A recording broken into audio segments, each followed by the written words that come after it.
Well, thanks very much for that intro. We're going to Pleasure. talk a little bit about all the things that are going on in human spaceflight right now, whether it's the commercial crew, the International Space Station, and Artemis missions, and touch on some of the medical aspects, but also a lot of the innovation that's occurring as part of that. This is a very dynamic time at the agency. We have a lot of vehicles that we are in the midst of building.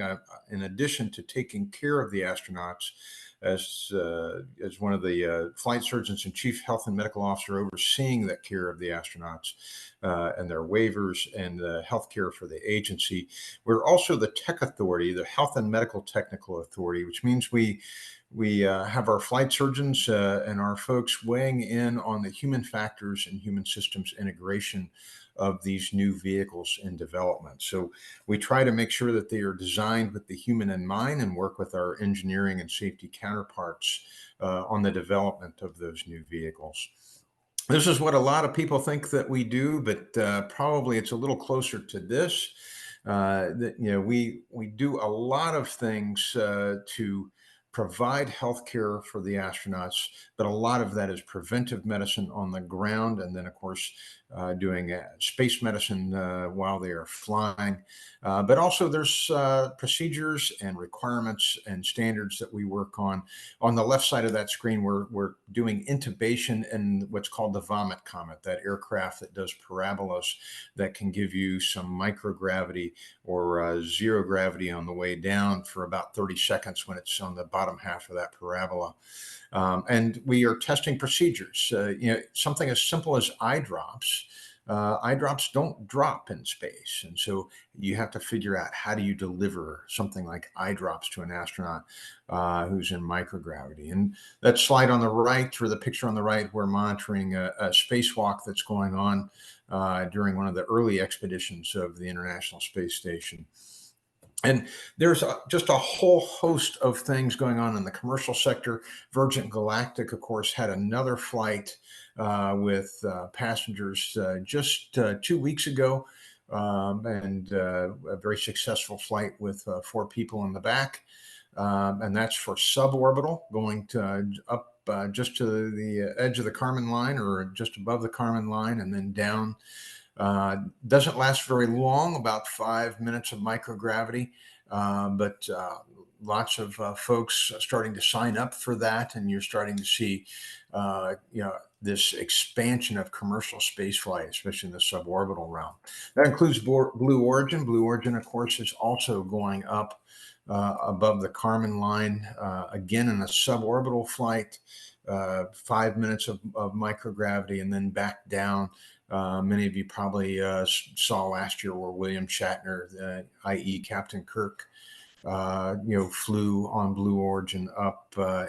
And again, they are going to space, but they're not there very long. And so obviously the medical requirements for somebody doing a suborbital flight are different than someone doing a long duration space mission. There's not a lot of impacts physiologically, other than maybe a little your stomach moving upwards into your throat. Some folks might get a little nausea, but that's very short-lived on this very short suborbital flight.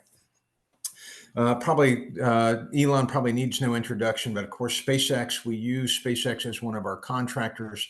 The vehicle built to our standards and requirements, we give them leeway on how those vehicles are built or how they meet those standards. This way, all the vehicles look different. But that SpaceX Crew Dragon is what takes our crews currently to the International Space Station. And so we just had SpaceX 7 crew launched to the space station and brought home the SpaceX 6 crew from the space station this last month. And that vehicle has been a great vehicle for us to ferry the crews back and forth to the International Space Station. Boeing has done 2 uncrewed test missions, and we're hoping in the spring that we will have the crewed flight test, what's called CFT, and that will have a crew on board.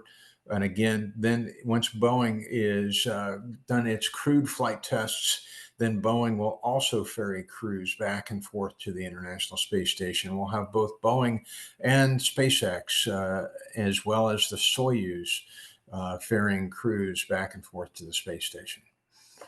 Sierra Nevada and Sierra Space are creating a vehicle that is going to initially be cargo. It's like a miniature space shuttle or a space plane type vehicle versus the capsules, but it can be human rated as well. And so initially that's going to be a cargo vehicle, but they have the capability to eventually morph into human rating down the road should they decide to do that. But there's a lot of things going on the space station side. We have what are called CLDP programs, which are essentially commercial modules that will become small commercial space stations. And many of those are using inflatable modules. And we have an inflatable module that we have tested on the ISS as well. The International Space Station itself, flying at 250 nautical miles, 17,500 miles per hour, with over 32 countries contributing to that vehicle, the size of a football field and 24 years and counting. And that vehicle has been a tremendous asset for us as a national lab. You can create things in microgravity that you can't create on the ground, especially new crystalline structures. And that has implications to things like pharmacology, as well as material science. And so it's actually a national lab for us doing a lot of different research for NIH and human health research as well. And then, of course, NASA's Space Launch System, that is the vehicle that will carry us back to the moon. With Artemis 1 completed, which was an uncrewed mission. And I have to tell you, that was one of the cleanest missions I have ever seen on a NASA vehicle. It's a beautiful vehicle. And we're working diligently towards Artemis 2. And then eventually we will have what's called the Gateway, which is this kind of miniature space station module, but with a power and propulsion element that allows it to fly more like a spacecraft than the ISS does. And that will allow us to dock with the capsule, as well as have a lander and then a second lander docked to it as well. And that allows us to go to different points on the moon during segments or missions, and that will probably have crewed missions at around the 30-day or less, although we might expand that to 45 days, and it'll have a high ellipse orbit. And this is what Artemis 2 is going to look like. They're going to do what we call prox-ops demonstrations, proximal ops between spacecraft, and then that vehicle will come out and around the moon. But the astronauts will not go down to the moon. And a lot of this is checking out that spacecraft and making sure the Orion spacecraft and capsule is put through its paces and able to do all the things we need it to do before we land crews on the moon itself. Then speaking of Artemis 3, that is when we will begin to go to the surface of the moon. And there are two different orbits. The Gateway, that miniature space station type vehicle, is going to have this large elliptical orbit around the moon. And then this vehicle, the capsule, will come and dock with Gateway. And then, of course, the astronauts will depart Gateway on the lander, land on the moon, and then leave the moon and come back and dock with Gateway again when it comes back around. And then, of course, they can depart through the capsule and back to Earth. So it's got a lot of complicated pieces to it, but this allows us to go to multiple places on the moon. If you notice that change in that orbit, it would keep going around the surface of the moon. It allows us to get to the poles of the moon. The poles are very important to us because the poles have dark shadows that may allow water ice and their craters on the moon. And those are areas that we want to experiment and look at sustainability of operations on the moon. And part of that is to make sure we are practicing from Mars. And so, a lot of why we're going to the moon is to use the moon as a test bed for Mars. And it's not going to be quite like the 1960s missions. We're going to have vehicles like this pressurized rover. The landers will have a lot higher capability. We'll be doing a lot of science, but also a lot of testing of industrial engineering, power plants, even nuclear power potentially on the moon, to get us prepared for the ability to live and work on Mars. And so a lot of that expedition on the moon will be test beds and proving proof of concepts. Of course, we do more than just human missions. We're using robotics, and we'll use robotics on the moon as well. We have rovers right now on Mars. We have telescopes that are exploring the universe, such as Hubble, Kepler, and of course JWST. Kepler was important. It was what we would call a planet hunter. It could find planets in the Goldilocks system, and this is one example of that, where Kepler found 7 planets in one system that were within the Goldilocks area, that areas that might potentially be able to sustain life and water and oxygen. And JWST has been just an enormous boon to us from a scientific standpoint, making discoveries in the galaxies that we have not been able to do with any previous telescope, including Hubble. And the mission is giving us resolution and photos of the galaxies that we have never seen before. And it's been just a scientific discovery every day that we get data back from JWST. And the fidelity of the photos and the fidelity of the information and data we are getting back is just phenomenal as well.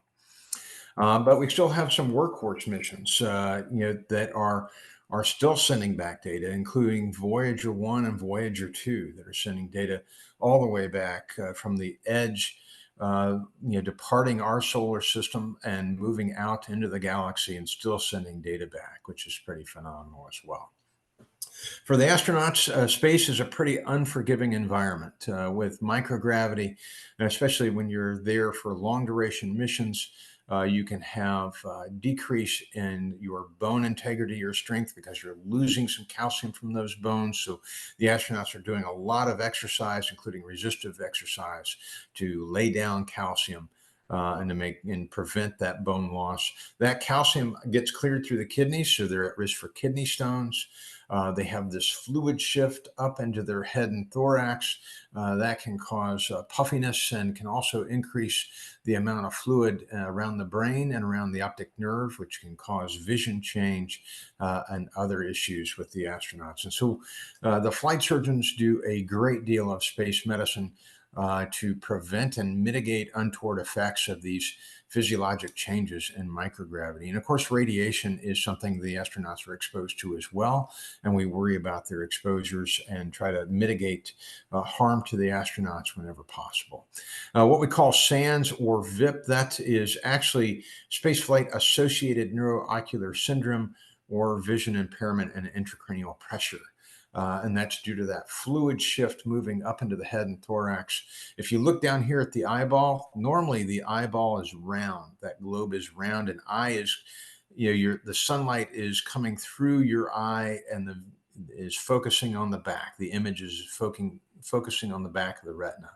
But when you have the swelling of the optic nerve, this nerve behind the eye, if it swells a little bit, it pushes that eyeball forward. You notice how this is more flattened globe here.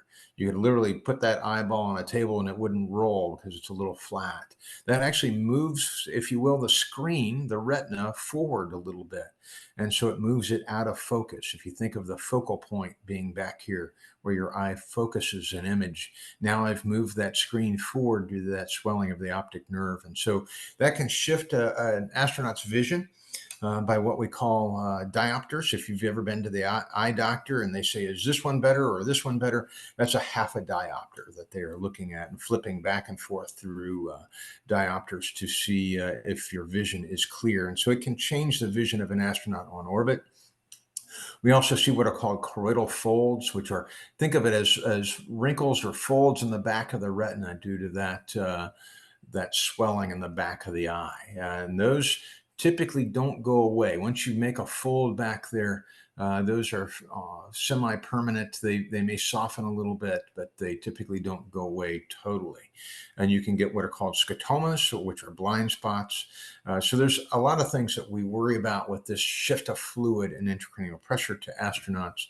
But we're looking at mitigations such as a medication called a GLP-1 agonist, to see if that will lower the cerebrospinal fluid in the brain and decrease the amount of fluid and pressure from space flight. But also artificial gravity would be another thing that would hopefully help with that. But artificial gravity, one of the biggest reasons we don't have that on spacecraft is that takes a huge amount of mass and engineering. It would be very expensive to be able to do and rotate that spacecraft like they do in the movies. Maybe eventually we'll be able to do that, but we're not able to do that right now. Impacts to design. This is, on the top, you see what an astronaut might see on launch. But after they have that vision change, you can see how this is about a diopter or a diopter and a half change. And so flying different prescriptions for the astronauts, and potentially being able to use a medication or artificial gravity or lower body negative pressure to reduce that swelling in the back of the eye would be important for us to do, especially before we get to Mars. Neurovestibular function, the astronauts, when you're not using your eyes and your middle ear and other things to keep your balance like you are on the ground, you can get a little bit of neurovestibular function. That includes horizontal nystagmus and what are called saccades. And that's what you see here with that eye twitching up there above. And it can throw your balance off. But as we try to mitigate that for the astronauts, part of it is getting them to walk on a treadmill, but getting them to see or have a false illusion of traveling somewhere might help with virtual reality. And we're looking at virtual reality goggles and other things that will help keep that association of your vision and your movement and your neurovestibular system intact. Bone loss, we've talked about a little bit with that, the calcium being absorbed potentially through the kidneys and the decrease in calcium in the bone and how that can weaken bone over time. And using both medications, diet with vitamin D, and resistive exercise, we can mitigate that to a fair extent, especially on the ISS. But there's a lot of technology that we use as well, and technology demonstrations that we are developing for Artemis and for the lunar missions. But there's a lot of things that we develop at NASA that also carry over to the ground that many people may not realize. And a lot of these technologies we're using right now and developing with those Mars missions and eventually getting to Mars and what we call moon to Mars architecture as part of our development process. And just to give you an idea, this is the space shuttle main engine. Big, massive engines that we had at the back of the space shuttle to boost that vehicle into orbit. And you wouldn't think that applied much to medicine, but it actually did. This is I don't know if I'll see if I can move that little. Let's move that over there. This small little engine here, Dr. DeBakey was having problems when he was making what's called a left ventricular assist device. That's a device that helps pump blood when your heart is failing. And he was having trouble making that device so that it would pump blood without breaking those red blood cells, what we call lysis of the red blood cells. Because a propeller, if you think of a propeller, it chops, right? A propeller on a boat chops the water, and that's how it propels the boat forward.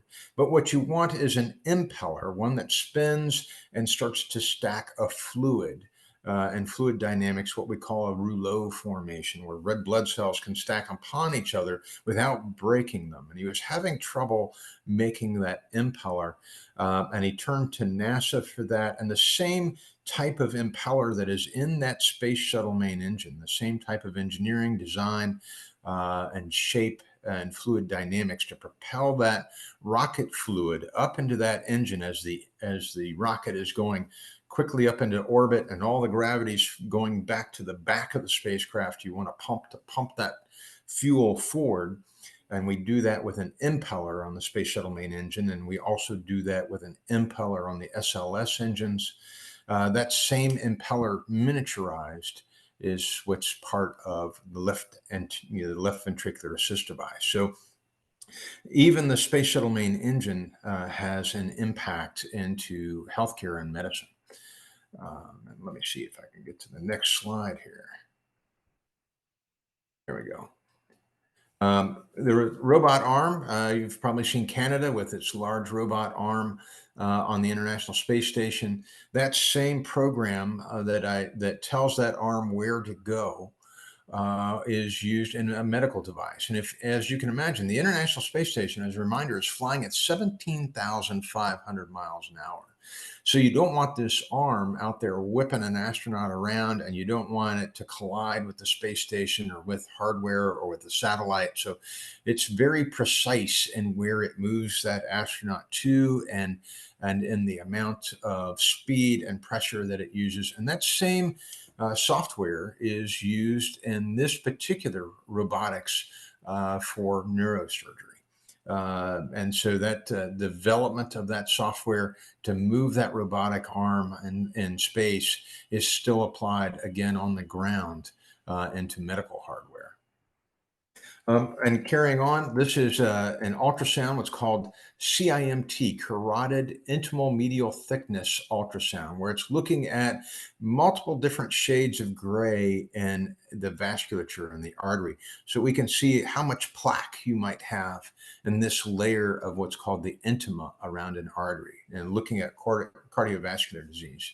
And it can evaluate over 150 different shades of gray to identify which one is plaque in that artery.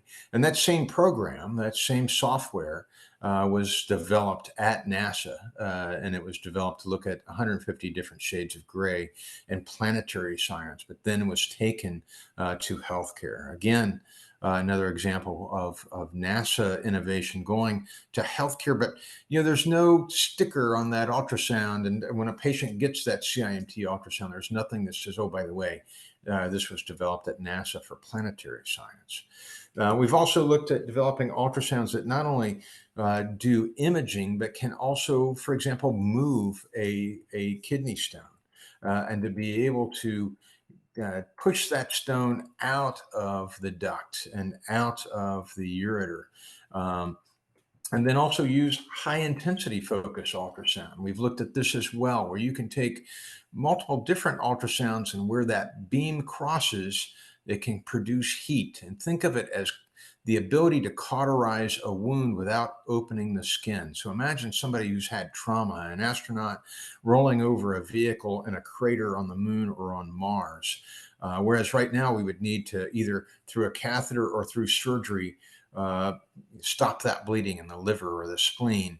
Imagine being able to use a device that uses 3 different ultrasound waves that, when they cross, create heat and cauterizes that wound. And we've done experiments with that. This is the pig experiments down here, looking at how we do those types of technologies and how we might be able to utilize that for the future on the moon and Mars. So, surgery would be pretty messy, and it takes a lot of equipment when you do surgery with suction and scalpels and things of that nature. But if you could actually use the ultrasound to cauterize that wound and not have to open someone up, that's a big deal, and would also have impact on the ground here.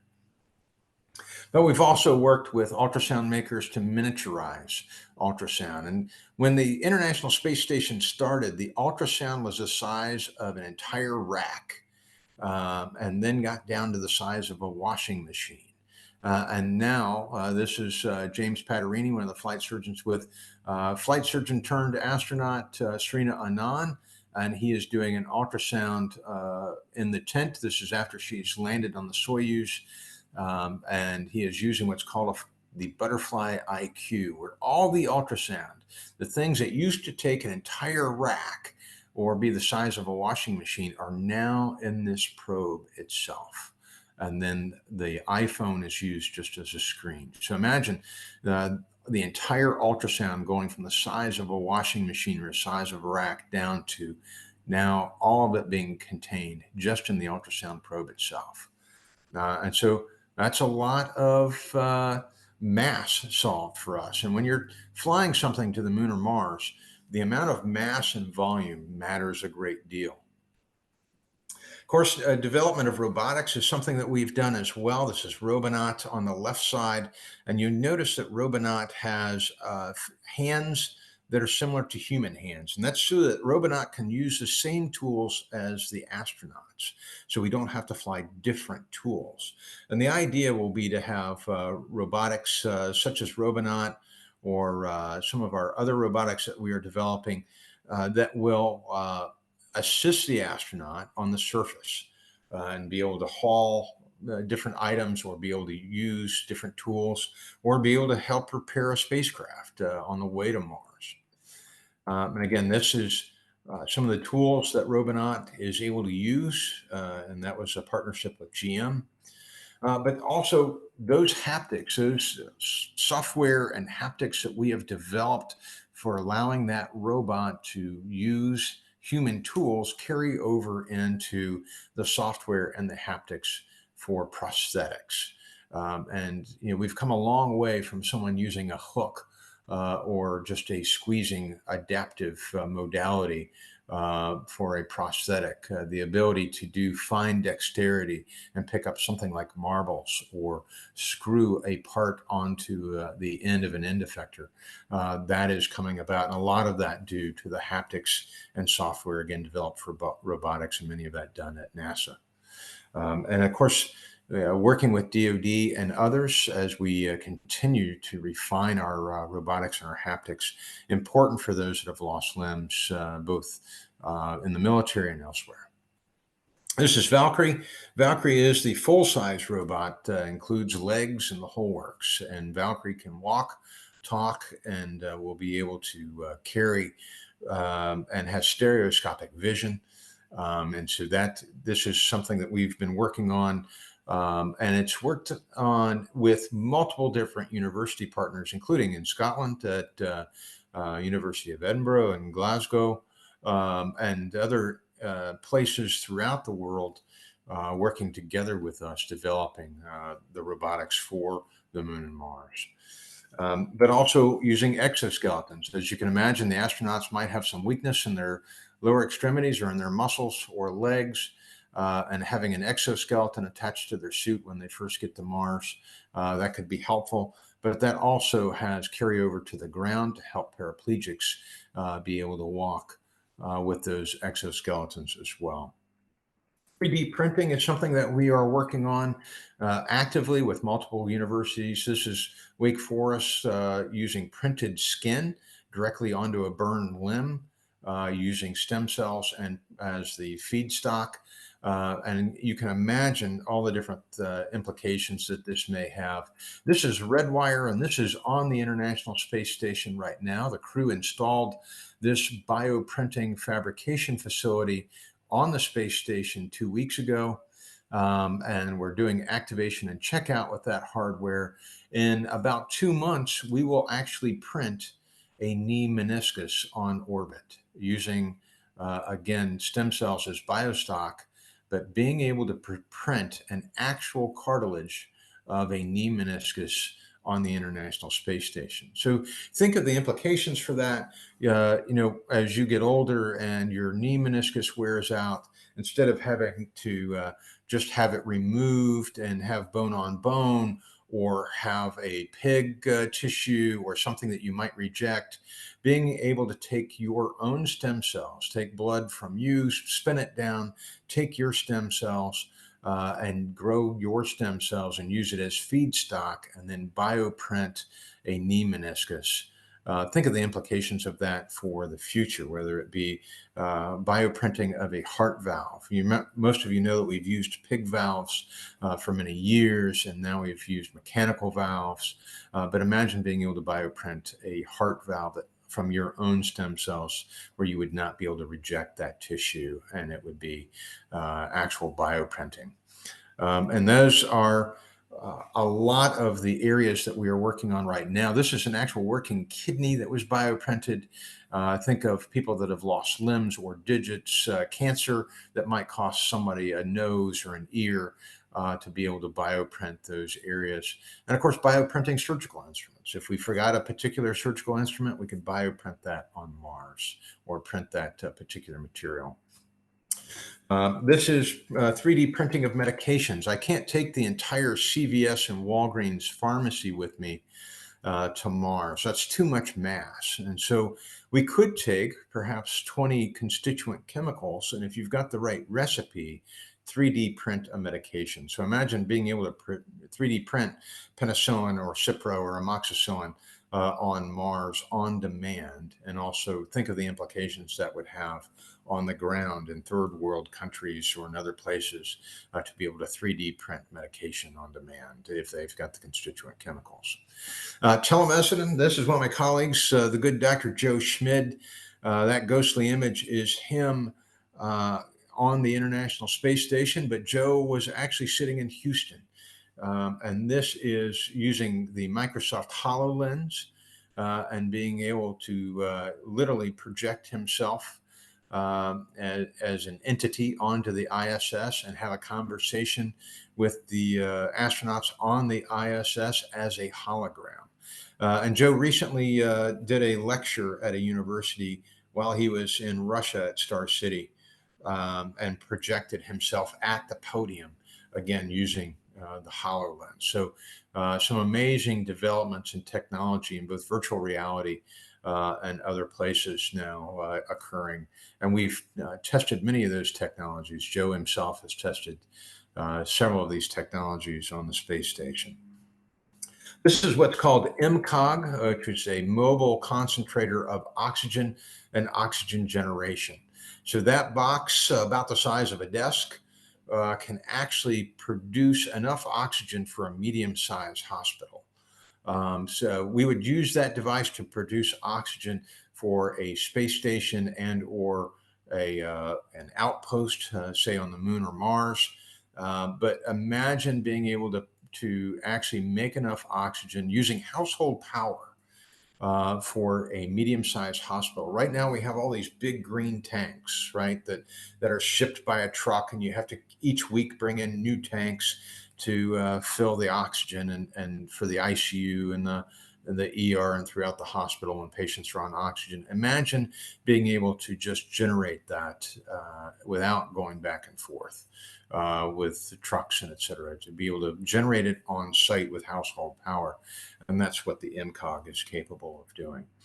And again, looking and testing different abilities to produce oxygen. This is MOXIE, and MOXIE is on Mars. And what MOXIE does is take CO2 that is in the atmosphere of Mars, and it changes it and cleaves it and produces it into oxygen. And so that device, does a great job of turning CO2 to oxygen. Imagine that on a much larger scale and what the impacts might be for climate change are. If we can start to scrub the atmosphere and scrub excess CO2 and turn it into oxygen. Of course, God's pretty good about doing that with trees, and it took us a lot of engineering to try to duplicate that, but much as a tree turns CO2 into oxygen with photosynthesis, MOXIE does that same thing. And that would be important for us, especially on Mars, to create oxygen for fuel for rockets, as well as oxygen for astronauts. But we're also pushing a lot of the boundaries. Again, this is cardiac stem cells. These are 3D printed beating cardiac stem cells, again, from Wake Forest Institute of Regenerative Medicine. But we're doing some of that same type of research. This is Kate Rubins, Dr. Kate Rubins on the International Space Station, sequencing the DNA and growing cardiac cells on orbit. And so we have been able to do a lot of that same science, but to do it in microgravity and to see how those cells respond in orbit as well. NASA, of course, one of the biggest things that NASA does is NASA is a soft power of exploration. We are not the military. we the biggest thing we are doing is exploration and scientific discovery, but it also, you know, gets people excited about STEM. And everywhere I've gone, whether it's been the mines of Chile or whether I'm in any country, it's often that I see the NASA logo sported on kids' shirts or jackets or somewhere, and that's because I think NASA, because of its exploration and innovation and scientific discovery, inspires people around the world. And of course, our programs are international, and we have included the bulk of the world and many of our programs, and we'll do so again with Artemis and going back to the moon and to Mars as well. And so, with that, let me stop there and see if there are any questions. And let me take this down. I think we're still right on time, and I'll quit sharing. There we go. So, Canal, you can probably see better than I can. I'll look at the chat and see what we have. Thanks, Dr. Nikogosian. Dr. Nikogosian, by the way, was my boss's boss for many years, and Dr. Nikogosian and I have worked together on textbooks and many things. But he has been the shining star of NASA for many, many, many years as the chief of space medicine, as my predecessor. So I'm very honored to be in his position now. We have a couple of questions. There's one from Gabriel Ryan. Can you comment on psychiatric care or monitoring in space and the efficacy, if they are used, of antipsychotics and antidepressants of various classes in microgravity? Yeah, Gabrielle, that's a good question. One, I can tell you we don't use antipsychotics and antidepressants in microgravity much because we screen out, we wouldn't be flying anybody who needed an antipsychotic into the International Space Station or into space. And so we do have a rigorous selection process. But of course, with commercial crew, right, they're going to have, as it evolves and as that industry continues to evolve, they'll fly more things that NASA did not fly, because we are making sure that the astronauts are healthy for a long term. But if you're going to do a short-term mission and you're paying money to go up, they're probably going to fly more pathology that we didn't fly. So we'll be interested to see what lessons learned they have when they do those things. But the psychological support for astronauts, there are a couple of things that we do. One thing that really helps is for them to stay connected to family and to the ground. And so we have what's called an internet protocol phone. They can call family. It shows up as a Houston area code. I've gotten calls from the astronauts from the International Space Station on my cell phone. And we also send up care packages. They have all sorts of things that they do for their wellness. But I'll tell you, one of the things that they have remarked about is exercise, that those periods of exercise, in addition to bone and muscle strength, that really helps their mental health a great deal. And so that's something to think about as well, is that exercise plays more parts than just the physiologic muscle and bone aspects to it. But great question. We have another question by Daniel Evans. This is regarding robonauts. Astronauts typically have relief crews that assist them to return to the surface of the Earth. Do you think robonauts will be capable of assisting them in readjusting after 8 months trip to the Martian surface? And to what extent do you think that may be possible? Yeah, I'll tell you, as most of you know, I mean, think about just 5 years ago, right? Most of us had heard about artificial intelligence, but it was mostly in the movies and other things. And then all of a sudden, in the last year, Chat GPT just exploded, and we've had AI. You can make AI pictures. You can do all sorts of things that you couldn't do 2 years ago. The technology is evolving so quickly that I do think, and if you look at some of the robotics technology occurring at MIT and elsewhere, um, when we do the Mars missions, I do think we'll probably have, whether it's Robonaut or whether it's the Valkyrie robot, the full size robot. I think we'll have some assistance from robotics. If you can imagine the astronauts doing what's called a spacewalker EVA on the surface, and having the robot helping packing tools or packing samples, or helping to scan for threats, looking, monitoring radiation, doing all sorts of things there. So I think there's a lot of capability yet explored with with robotics that will assist the astronauts. But without a doubt, I think there'll be a place for that in the future. We can see where the technology is going right now and see how rapidly it's evolving. I can't imagine we wouldn't have some assistance from them there. Great. The next question we have is from Eric Pitchler. Do you think artificial gravity will ever become a reality for reducing maladaptive physiological effects of microgravity during deep space exploration missions? Yeah, it's a great question, Eric. I think it will, but it will take a great deal of effort and money. And this is thanks for students. If you go to a website called SpinCalc, SPINCALC, SpinCalc, you can actually put in there and figure out how large of a radius arm would you need on artificial gravity to get 1G. And remember, it's not just 1G at the head or the foot. You're trying to get 1G at what's called the left atrium of the heart.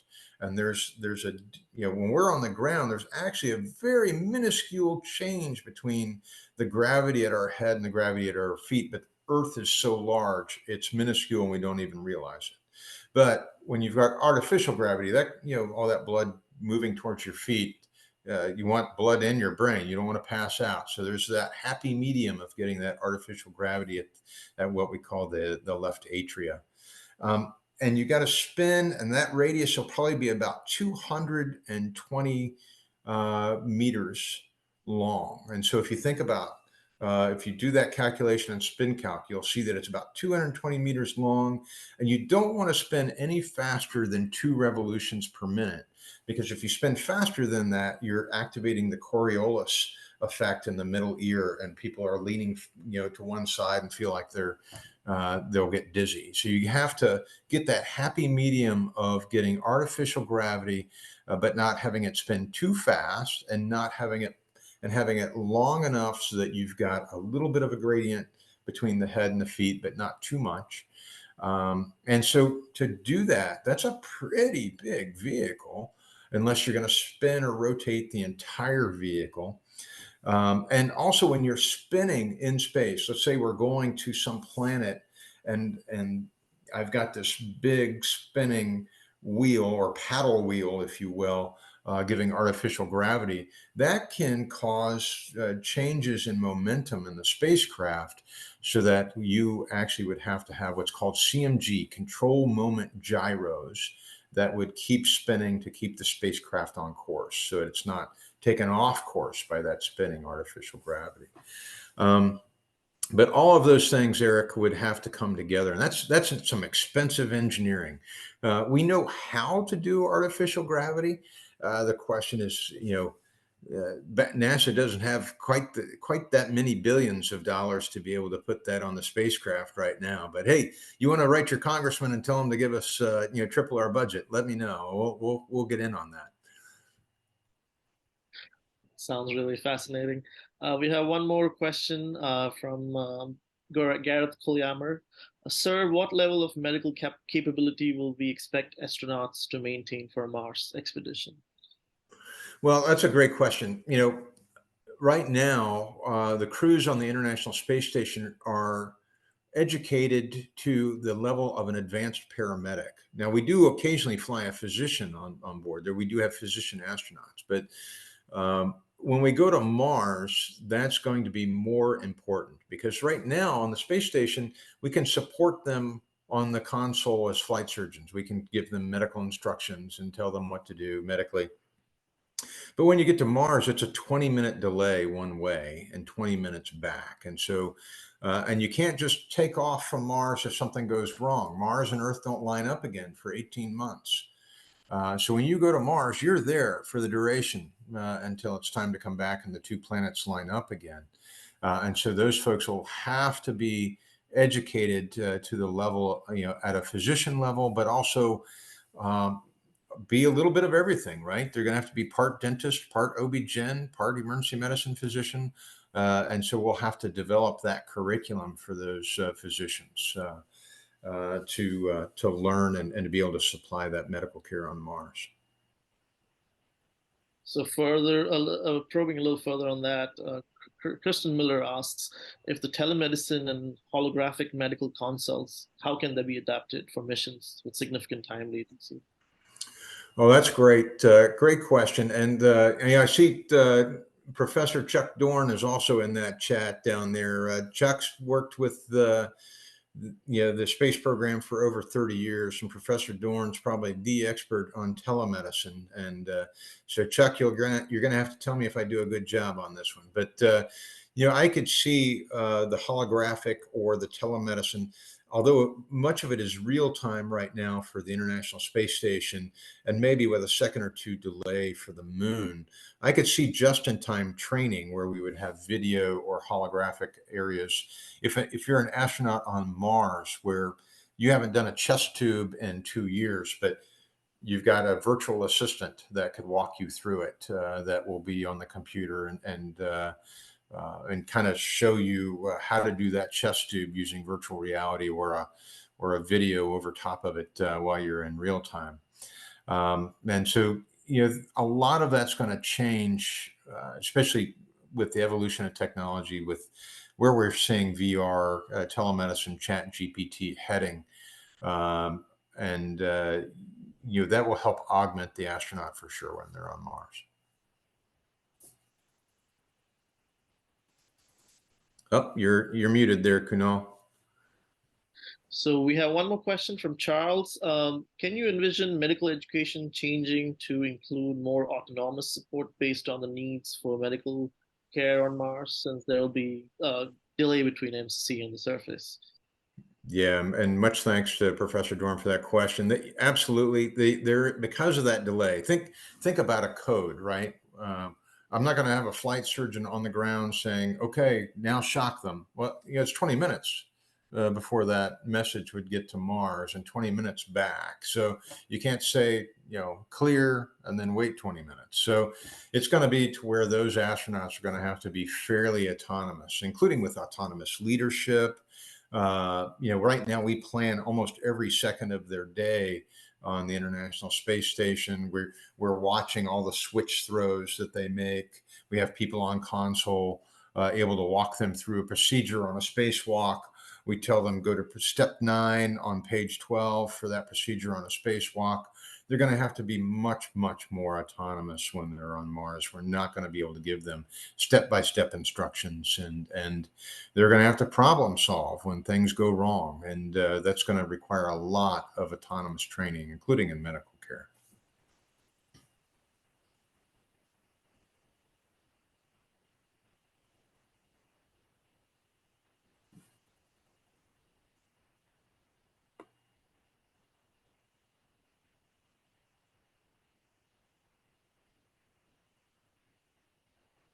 I'm scanning through here too, Kunal. I'm looking through, see if there's anything else you want me to answer or not.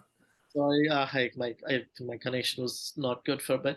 I think we have one more last question. I think Daniel is repeating a part of his question again about replacing astronauts with AI. So the end of astronauts, he's referring to this book, with the resurgence of AI and rapid advancement in technology, not to mention the fragility of the human form. Does NASA take the possibility of human exploratory replacement with AI seriously? Well, let's talk about that for a second. So, yes, AI and robotics. We've had that question, age-old question, right? Why send astronauts? Why don't we just send robots? Um, it takes a robot on average about 8 months to do what the astronauts themselves could do in 2 days. And so that's one of the biggest reasons to send actual astronauts to the surface. But also, the astronauts can problem solve and do context right away.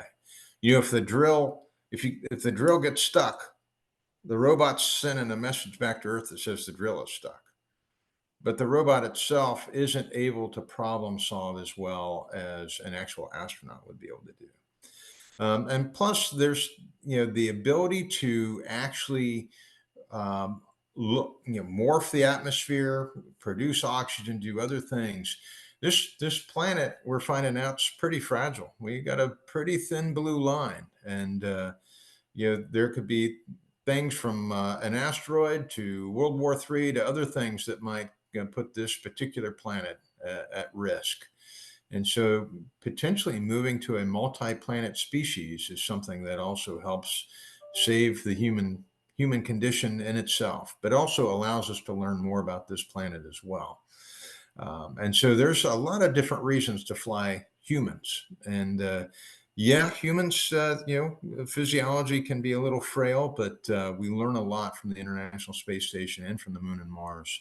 It allows us to figure out how to adapt.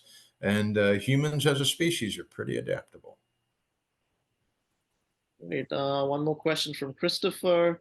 He's asking if a spacesuit capable of producing oxygen, are we close to? Is it possible to have something like that? Oh, that's a great question, Christopher. Could you take Moxie and miniaturize it and put it in the spacesuit itself so it could take the CO2 of Mars and produce the oxygen? Hey, I'm writing that one down. I'm making a note to myself on that one. That would be a great addition. Right now, what we have is the ability to recharge the spacesuits using MCOG and other oxygen concentrators, and be able to plug in and recharge the O2. But I like that idea of maybe we could miniaturize Moxie and put that on the spacesuit itself and let them produce their own oxygen as they keep walking. Uh, Great idea. Right. I just had a final question. Was when they were conducting these tests on growing stem cells on the ISS, was there a difference in terms of how easy it was to do 3D print versus on Earth under gravity?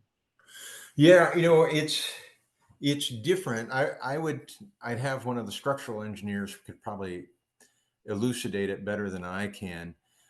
You're relying on a couple things. You're relying on surface tension for that printing because gravity is not, it's not like you're squirting it out and gravity is causing it to mash down. So you're relying on surface tension between the two substrates for one.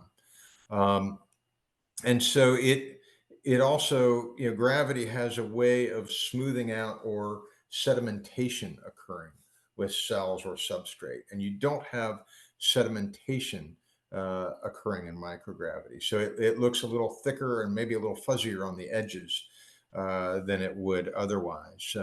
And how those crystalline forms form are slightly different in microgravity as well, a bit more interlocking, and so it is different. And that's part of the reason that we're doing these experiments in microgravity is to identify what the different structural differences, both if we 3D print metals, if we 3D print plastics, but also if we 3D print bioprinting with cells, how that is different than on the ground, and where it may not work as well or where it may work better. And so, it may be that you want that sedimentation and fragmentation and layering if you're doing a structures material like concrete or titanium or printing something of that nature. Whereas in cells, you may not want that. You may want those cells to be a little bit looser and have different types of bonds that might help them. We're learning a lot about 3D printing in that environment, but I don't know that you can say for sure that microgravity is absolutely better for X. I think it depends on what you're printing. It might be that on the ground is better for certain materials, like structures materials. In orbit is better for stem cells and other cells and how they come together. But we'll figure it out as we go through. It'll be pretty cool to see Redwire print, bioprint that meniscus on orbit. Great, thanks for your answer. And I think we have one last one. This is, I think, with respect to the spacesuits, would there be any significant difference to chemical rebreathers, similar to, I guess, diving? You mean like saturation diving chemical rebreathers? Yeah, I get the question there.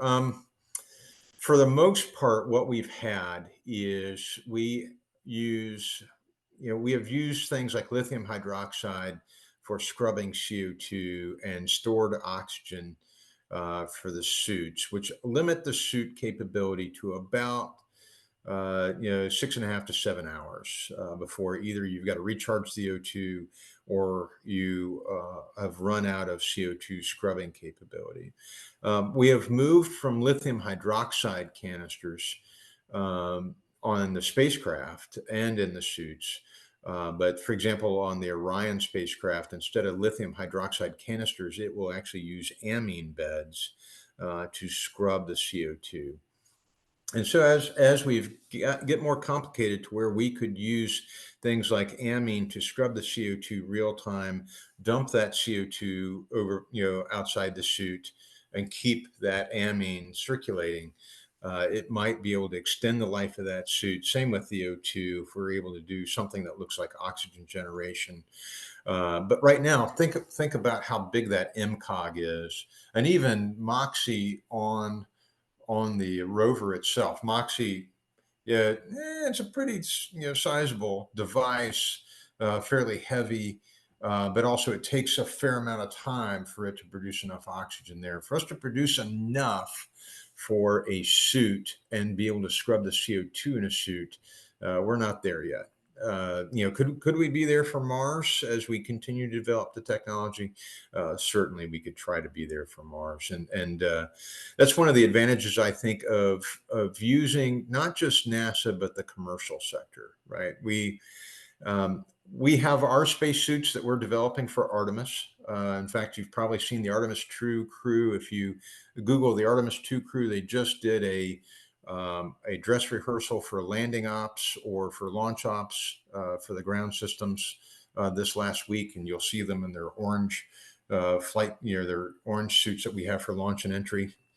We have our own spacesuits that we are developing for EVA, but we're also in our procurements tasking our contractors, the SpaceX, Blue Origin, others, to develop their own spacesuits for their landers and their different areas. So we'll end up with multiple different spacesuits. And the advantage to that is you get a little competition between folks and people get kind of innovative, right? I mean, think about SpaceX. I mean, NASA had never had a booster that came and landed back on the ground or on a ship. SpaceX was the first to do that. And then we're all sitting there thinking, you know what, that's a pretty good idea. But then we have other things too that we do where SpaceX thinks, that's a pretty good idea. So, the more you get in this ecosystem or family of spaceflight, the more innovation and engineering you have. And so that cuts down the time to new innovations, I think. And so we'll see what happens with spacesuits, but it'll be pretty interesting to see now that it's not just NASA or Hamilton Sundstrand, it's multiple folks making spacesuits to see where that's going to go.